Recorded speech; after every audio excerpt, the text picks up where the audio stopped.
간접 개입은 국가가 직접 수요자나 공급자가 되는 것이 아니라 이것을 뒤에서 간접적으로 수요자와 공급자를 뒤에서 조절하는 것이다. 이것이고요. 그 다음 직접 개입이라고 하는 것은 국가, 정부나 공공기관이 직접 수요자도 되고 그 다음에 공급자도 돼서 직접 개입하는 거다. 그래서 수요자와 공급자 입장이다. 그래서 직접 개입은 우리가 뭐라 그랬냐? 이건 실물 경제에 개입하는 것이다. 이렇게 이야기했어요. 자, 처음부터 이제 토지 이용 규제부터 여러분들 한번 보겠습니다. 법률적, 행정적 수단을 통해서 토지 이용을 바람직한 쪽으로 유도하는 것이다. 그래서 그 방법은요, 이제 여러분들이 아는 용도지역, 용도지구, 용도구역 하는 지역지구제, 그 다음에 각종 인허가 제도, 그래서 여러분들 부동산 거래 신고 제도라든지 토지 거래 허가 제도라든지 아니면 농지 취득 자격 증명에 관한 문제라든지 외국인 토지 취득에 관한 제도 또는 부동산 외국인 허가에 관한 제도 이런 것들 그 다음에 건축법상의 건축허가나 주택법상의 이제 같은 그 주택 규제 정책들 그 다음에 개발권에 대해서 이전하는 제도 그래서 이 개발권 양도 제도 같은 경우는 현행 우리나라 법에서는 적용되고 있지 않고 있다라는 것이 특징이 되겠습니다. 그래서 토지이용 규제는 무조건 외부 효과를 방지합니다. 외부 효과를 방지해서 정의 외부 효과를 갖다가 이것도 이제 방지한다라고 하는 그런 측면보다는 정의 외부 효과는 이거는 뭐냐? 유도.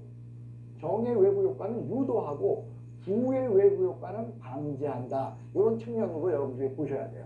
가능한 정의 외부 효과를 유도한다. 그리고 부의 외부 효과는 방지하는 이런 것이 토지이용 규제다. 그래서 토지이용 규제하면은요, 이 부의 외부 효과하고 관계가 있다. 이렇게 생각하시길 바라겠습니다. 그 다음에 이제 간접 개입에 관한 것은요, 아까 뭐라 그랬냐면은요, 수요자와 공급자가 직접 되는 게 아니라 그걸 뒤에서 뭐 한다? 조절하는 기능을 한다. 그래서 그 방법은요, 주로 뭐냐? 돈이다.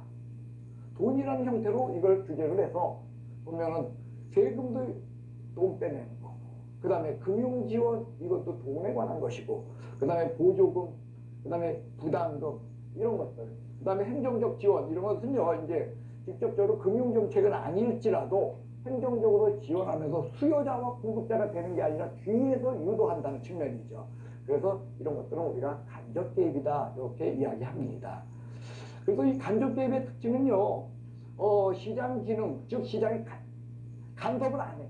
직접 개입하지 않죠. 그러니까 시장 기능을 유지한다. 이게 장점이에요. 반면에 뭐야? 이게 뒤에서 조절하기 때문에 그 효과가 느려.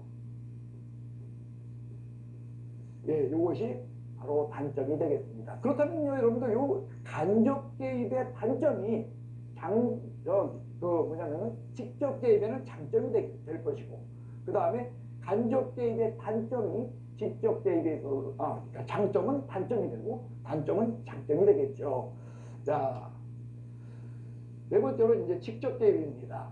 그래서 직접 개입은 수요자나 공급자가 직접 돼버린다는 거예요. 그래서 방법은요, 실물 경제다 보니까 도시를 재개발한다. 여러분들 도시 개발에 관한 것과 도시 재개발에 관한 것은 법규 자체가 달라요. 그러니까 도시 개발에 관한 건 도시개발법이고요.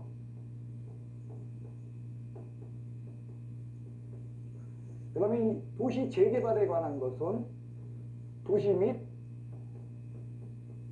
주거환경 정비법입니다. 예, 이런 도시개발법이나 도시환경, 도시 및 주거환경 정비법 이 두 가지가 전부 도시개발, 이건 도시개발에 관한 거. 이 문제는 재개발에 대한 거. 이런 거죠. 그래서 이런 것들이 다 결국 뭐냐, 요 법이든 다 뭐냐, 직접 개입하는 그런 형태다. 그 다음에 공용개발을 한다. 그래도 그 공용개발은요, 국가가 직접 수요자가 되는 거고, 그런 내용이 공급자가 되는 거겠죠. 그 다음에 토지구역 정리사업, 마찬가지 내용이 되겠고요. 이 토지은행 제도 같은 경우는요, 수요자와도 되고, 토지에 대해서 사들인다는 거죠. 그 다음에 이걸 이제 시간이 지나서 적절한 시기에는 이걸 팔아. 그래서 공급자도 되는, 수요와 공급자 역할을 동시에 하는 그런 제도가 토지은행 제도가 되겠습니다. 그 다음에 이제 공용수용을 한다.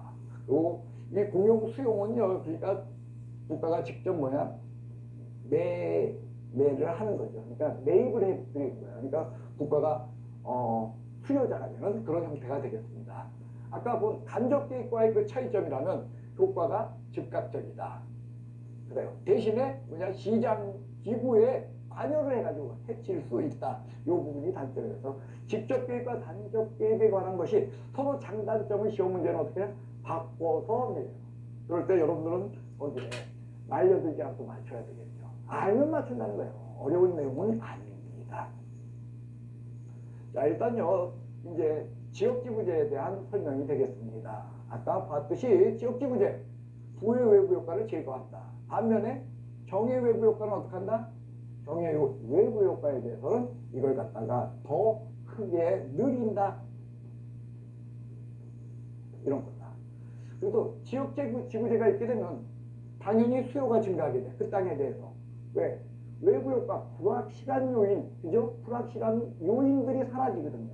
그렇기 때문에 수요가 증가해. 그러면 기억하나 있죠. 수요가 증가하면 수동식, 수요는 양과 가격이 같이 움직인다. 그래서 수요가 증가하니까 가격까지 상승하게 돼요.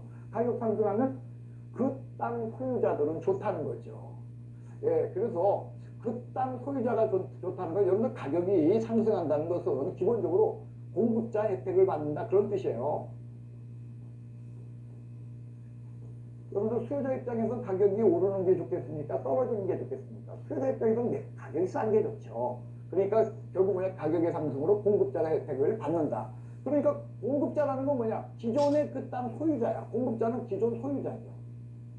그러니까 기존 소유자가 결국 단기적으로 초과 이윤을 얻는다. 왜? 가격이 오르니까. 단기적으로 초과 이윤을 얻는다. 그 얘기는 그 땅을 가진 사람은 결국 초과 이윤을 얻는다. 독점을 누리죠. 근데 그 독점은 그 땅을 미리 가졌기 때문에 독점을 누리는 거야.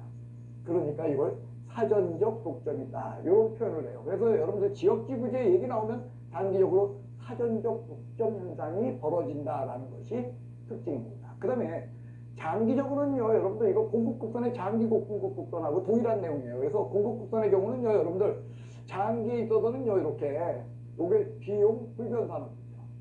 그러니까 일정한 가격, 여기 이제 P축이고요. 그 다음에 Q축이라고 하면 장기 공급곡선은 비용 불변산업을 이렇다 해서 비용이 일정할 적에는 원래의 수준, 가격 수준을 유지한다. 그러니까 이게 신기열 분석이에요. 여기에 대해서 비용이 증가하는 산업은요, 균형 가격이 상승하는, 그러니까 여기서 말하는 것은요, 균형가에 관한 얘기입니다.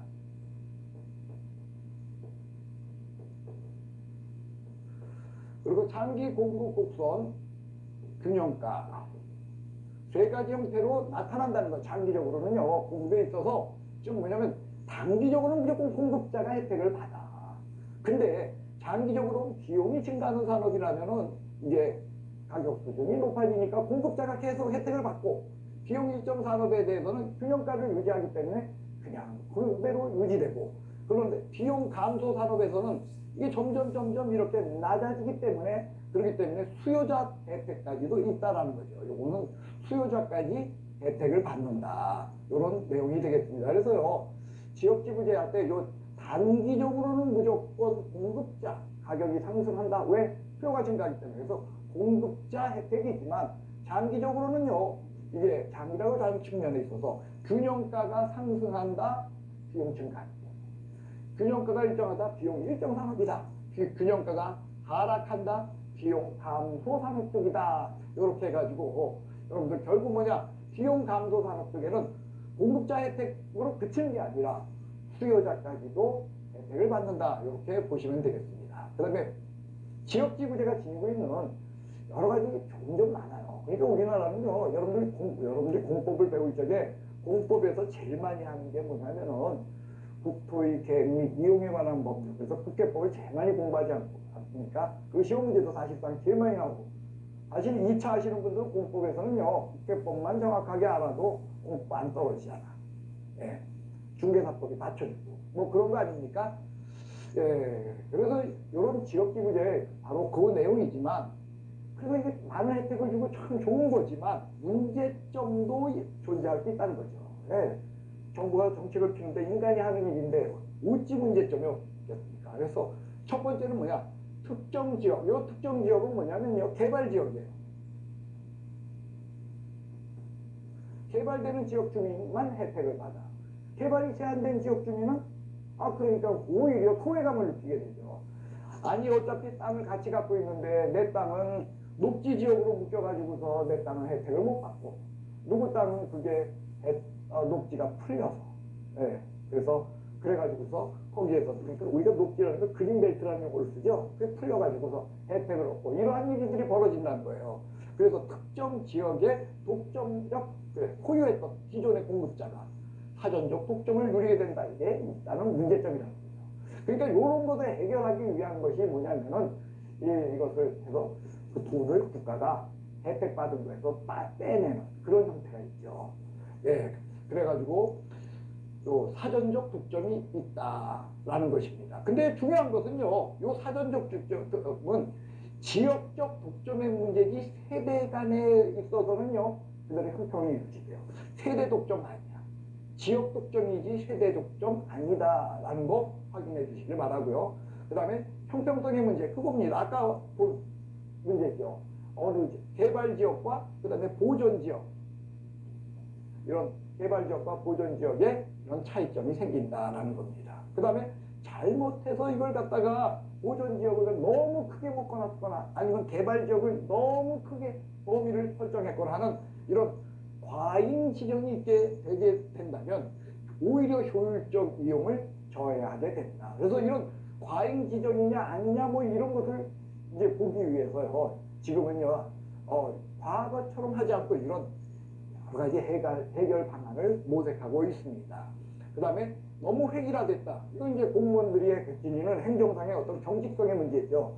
그래가지고서 너무 획일적인 문제가 있다. 그래서 이 획일적인 문제 이런 걸 해결하기 위해서 여기 보면 성과주의, 그다음에 상여지역주의 뭐 하는 이러한 방법들이 동원되고 이게 다른 것들도 마찬가지입니다. 그래서요 여러 가지 해결 방안들이 있어서 이런 성과주의 용도, 그다음에 계획 단위 개발, 그 다음에 재정적 지역지구, 상여지역지구, 유동적 지역지구 이러한 것들 해결 방안으로 새롭게 같은 지역지구제를 보완하는, 그러니까 해결 방안은 보완하는 측면입니다. 보완하는 측면으로 도입된다.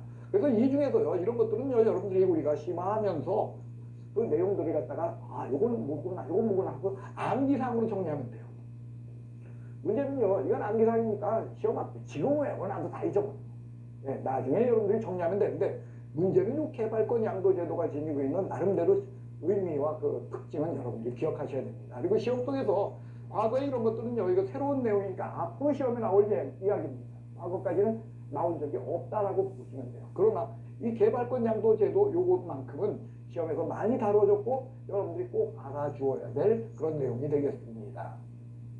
자, 개발권 양도 제도. 일단요 개발권 양도 제도는요 우리나라에서는 시행되고 있지 않습니다라는 거예요. 그럼 개발권 양도 제도는 뭐냐? 그 특징은 국가가 직접 개입하는 것이 아니라 국가의 개입 없이 그냥 민간인들이 가격기구에 의해서, 즉 시장을 통해 가지고서 민간인들이 직접 해결할 수 있도록 해주는 것, 이것이 개발권 양도제도의 특징으로 우리나라에서는 없다. 그래서 개발권은요 여러분들 이겁니다.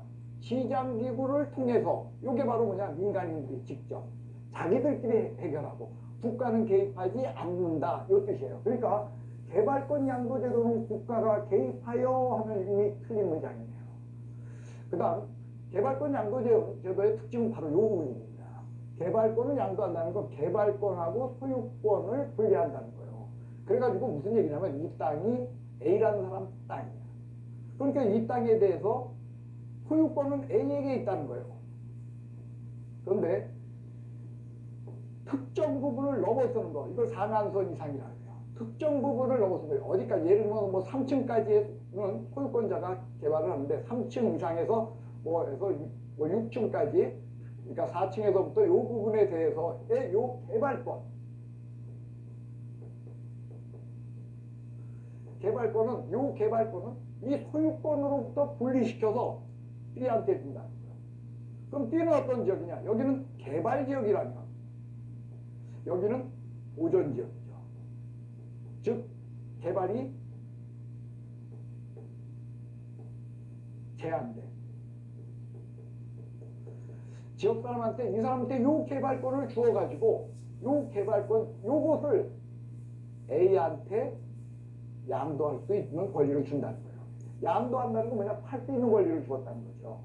근데 중요한 것, 그러니까 이 개발권은 B가 반드시 A에게만 파는 것이다 라고 생각하면 안 돼요.